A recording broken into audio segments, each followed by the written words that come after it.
বাড়ি থেকে বেরোতে পারছি না, আর দলদাস পুলিশ প্রোটেকশন দিতে পারে না, বিজেপির পিছনে ছুটে বেড়াচ্ছে। আজ রাজ্য বিজেপির সভাপতি তথা কেন্দ্রীয় শিক্ষা প্রতিমন্ত্রী সুকান্ত মজুমদার কৃষ্ণনগর হয়ে মুর্শিদাবাদ যাওয়ার পথে আজ কৃষ্ণনগর জলঙ্গি ব্রিজের ওপর সুকান্ত মজুমদারের কনভয় আটকে দেওয়া হয়।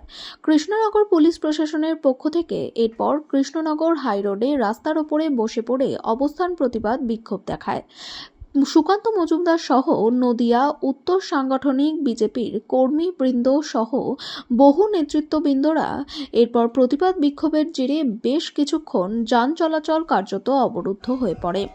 তারপর কৃষ্ণনগর পুলিশ প্রশাসনের পক্ষ থেকে সুকান্ত মজুমদার সহ নদিয়া উত্তর সাংগঠনিক বিজেপির কর্মীবৃন্দ সহ বহু নেতৃত্ববৃন্দদের গ্রেফতার করে প্রিজন ভ্যানে করে নিয়ে আসা হয় কৃষ্ণনগর কোতোয়ালি থানায়। গ্রেফতারের প্রতিবাদে বিভিন্ন জায়গায় অবস্থান বিক্ষোভ দেখাতে শুরু করে বিজেপি কর্মীরা।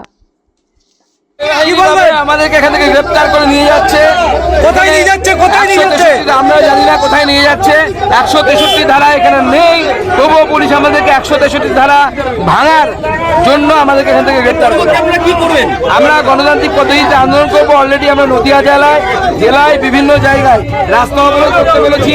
ধুবুলিয়াতে রাস্তা অবরোধ হচ্ছে, আমাদের অন্যান্য জায়গায় রাস্তা অবরোধ হচ্ছে। 20-25 জনকে গ্রেফতার করছে।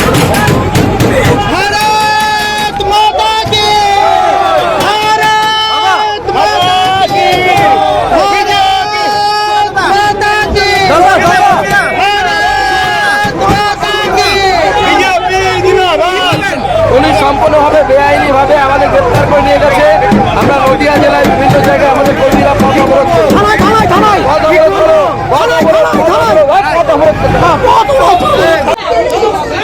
বেলডাঙ্গাতে হিন্দুদের উপরে জেহাদিদের যে আক্রমণ, সেই আক্রমণের প্রতিবাদে আজকে বেলডাঙ্গাতে যাচ্ছিলেন আমাদের কেন্দ্রীয় মন্ত্রী তথা রাজ্য বিজেপির সভাপতি ডক্টর সুকান্ত মজুমদার।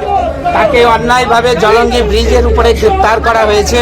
সেই গ্রেপ্তারের প্রতিবাদে আমরা এখানে অবরোধে সামিল হয়েছিলাম। পুলিশ জোরপূর্বক আমাদেরকে গ্রেপ্তার করে প্রিজন ভ্যানে তুলেছে। আমরা এই আন্দোলন এর প্রতিবাদে এটা আমরা চালিয়ে। এখন কোথায় নিয়ে যাচ্ছে মহাদেব দা? এখন সম্ভবত কোতোয়ালি থানায়, আমাদের ঠিক জানা নেই কোথায় নিয়ে যাচ্ছে। পুলিশ এভাবে গ্রেপ্তার করে আমাদের আন্দোলনকে থামাতে পারবে না। বাংলার নিপীড়িত অত্যাচারিত হিন্দুদের স্বার্থে ভারতীয় জনতা পার্টি লড়াই করছে, লড়াই চালিয়ে যাবে। ডক্টর শ্যামাপ্রসাদ মুখার্জি যে লড়াই শুরু করেছিলেন, এই লড়াই আমরা চালিয়ে যাব হিন্দু সুরক্ষার জন্য। কতজনকে গ্রেপ্তার করেছে দাদা? আমরা বলতে জানি না। এখানে আমাদের অসংখ্য কর্মী বন্ধুরা, কার্যকর্তারা এখানে উপস্থিত, একে একে সবাইকে গ্রেপ্তার করছে। এর প্রতিবাদে সারা নদিয়া জেলাতে সমস্ত জায়গাতে আন্দোলন চলছে। এই মুহূর্তে ধুবুলিয়াতেও অবরোধ শুরু হয়েছে, রানাঘাটে শুরু হয়েছে। সারা রাজ্যে আমরা বেলডাঙ্গার অত্যাচারিত হিন্দুদের পাশে, সারা বাংলার হিন্দুদের পাশে আমরা থাকব। পশ্চিমবঙ্গকে আমরা বাংলাদেশ বানাতে দেব না।